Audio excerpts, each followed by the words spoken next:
नमस्कार, मैं हूं नीलू। तो पाकिस्तान की तरफ से लगातार गीदड़ भभकी दी जा रही है। और देखिए, अभी तो सीसीएस की बैठक खत्म हुई थी, उसमें कुछ फैसले लिए गए थे प्रधानमंत्री की तरफ से। और कल जिस तरह से सेना प्रमुखों के साथ प्रधानमंत्री ने बैठक की और उसके बाद बताया जा रहा है कि अब कह दिया गया कि सेना को कि आप जगह तय कीजिए, आप टारगेट तय कीजिए और उसके बाद आप हमला करिए। इसके बाद पाकिस्तान में खलबली मच गई। Pakistan has credible intelligence that India intends carrying out military action against Pakistan in the next 24 to 36 hours on the pretext of baseless and concocted allegations of involvement in the Pahalgam incident. Indian self-assumed hubristic role of judge, jury, and executioner in the region is reckless and vehemently rejected. Pakistan has been the victim of terrorism itself and truly understands the pain of this scourge. We have always condemned terrorism in all its forms and manifestations anywhere in the world. Being a responsible state, Pakistan open-heartedly offered a credible, transparent, and independent investigation by a neutral commission of experts to ascertain the truth. Unfortunately, rather than pursuing the path of reason, India has apparently decided to tread the dangerous path of irrationality and confrontation, which will have catastrophic consequences for the complete region and beyond. Jammu Kashmir के पहलगाम में हुए आतंकी हमले के बाद भारत और पाकिस्तान के बीच अब तनाव एक बार फिर से बढ़ गया है, खास तौर पर कल के प्रधानमंत्री के बयान के बाद। भारत के एक्शन से पाकिस्तान में इस वक्त हड़कंप है। यही वजह है कि पाकिस्तान के सूचना मंत्री अताउल्लाह तरार ने देर रात करीब 1:30 बजे प्रेस कॉन्फ्रेंस कर दी।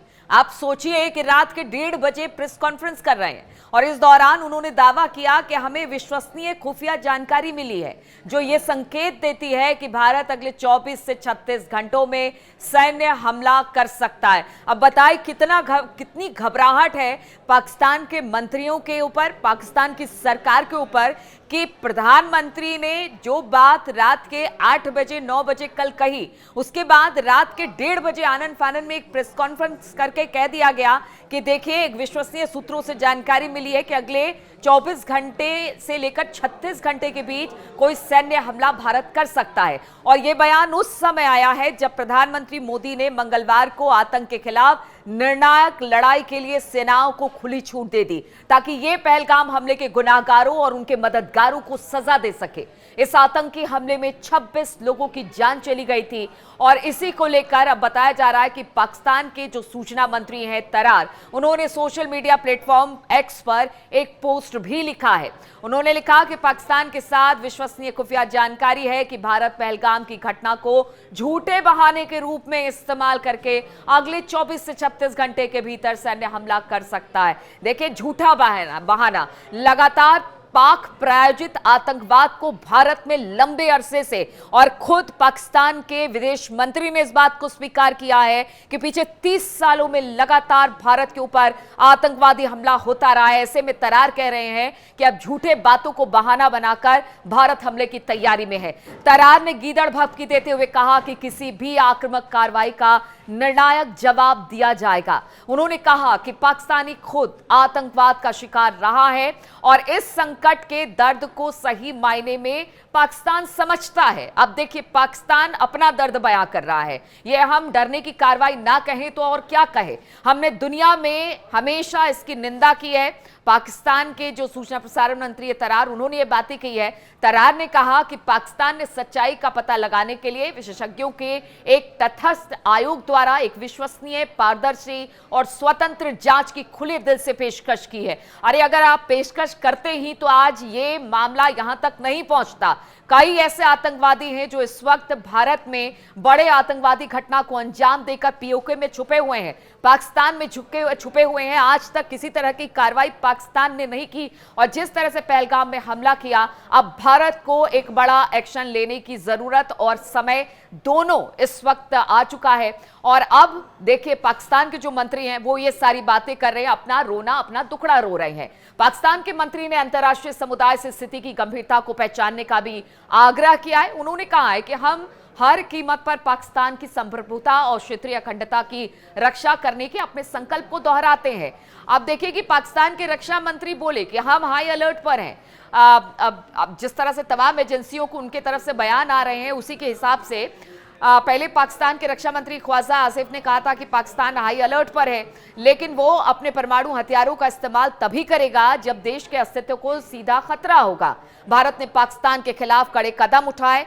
आपको बता दें कि 22 अप्रैल को हुई इस वारदात के बाद 24 अप्रैल को प्रधानमंत्री नरेंद्र मोदी ने भारत पहलगाम नरसंहार में शामिल हर आतंकवादी और उनके समर्थकों को पहचान करेगा, उन्होंने कहा, और इसका सीधे सीधे उन्हें दंड दिया जाएगा। सिर्फ उन्हें ही दंड नहीं दिया जाएगा जिन्होंने इस घटना को अंजाम दिया, बल्कि उनके आकाओं को भी दंड दिया जाएगा।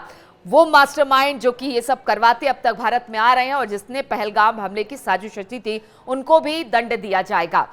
और देखिए इस वक्त भारत के साथ पूरा विश्व खड़ा है। भारत ने पाकिस्तान के खिलाफ कूटनीतिक हमले तेज कर दिए हैं।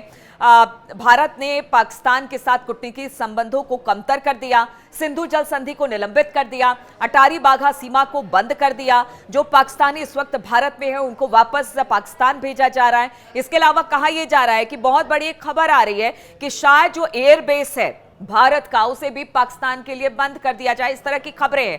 अब अगर पाकिस्तान के लिए एयरबेस भारत बंद कर देता है तो आप समझिए कि पाकिस्तान को कितना बड़ा नुकसान आर्थिक तौर पर होगा। अगर उसे कहीं जाना होगा, अगर रास्ते से जाना होगा तो श्रीलंका होकर जाना होगा, और अगर हवाई यात्रा होकर जाना होगा तो फिर उनको चाइना की तरफ से होकर जाना होगा। अब देखिए इसको लेकर किस तरह से कूटनीतिक चीजें तो हो रही हैं, कूटनीतिक कदम सरकार उठा रही है, लेकिन दूसरी तरफ इस वक्त भारत एक बड़ी कार्रवाई, सैन्य कार्रवाई करने के मूड में है और इसीलिए पाकिस्तान डरा हुआ है। पाकिस्तान लगातार इस वक्त बॉर्डर पर जितने आर्टिलरी है उन्हें भेज रहा है, टैंक उसके तैनात कर दिए गए हैं, रुक रुक कर लगातार वहां से फायरिंग रात के वक्त में सीमा से हो रही है। यानी डरा सहमा पाकिस्तान अब ये सोच रहा है कि पता नहीं कब भारत की तरफ से हमला हो जाए। लेकिन देखिए अभी पाकिस्तान की स्थिति बहुत अच्छी नहीं है, चाहे वो गिलगित पाकिस्तान की बात की जाए, बलूचिस्तान की बात की जाए, इस वक्त खुद एक आंतरिक कलह से जूझ रहा है पाकिस्तान, महंगाई से जूझ रहा है पाकिस्तान के पास इस वक्त पैसा भी नहीं है, रसद भी नहीं है, और कह सकते हैं कि एक युद्ध के लिए वो बिल्कुल तैयार नहीं है। लेकिन फिर भी लगातार गीदड़ भभकी पाकिस्तान के नेताओं की तरफ से हिंदुस्तान को दी जा रही है, लेकिन हिंदुस्तान बोलता नहीं है, करके दिखाता है, और इसी की तैयारी अब हो रही है भारत में, चाहे वो सैन्य तैयारी हो या फिर कूटनीतिक लेवल की तैयारी हो। हर तरह से भारत पाकिस्तान को खत्म करने के लिए अब तैयारी कर रहा है।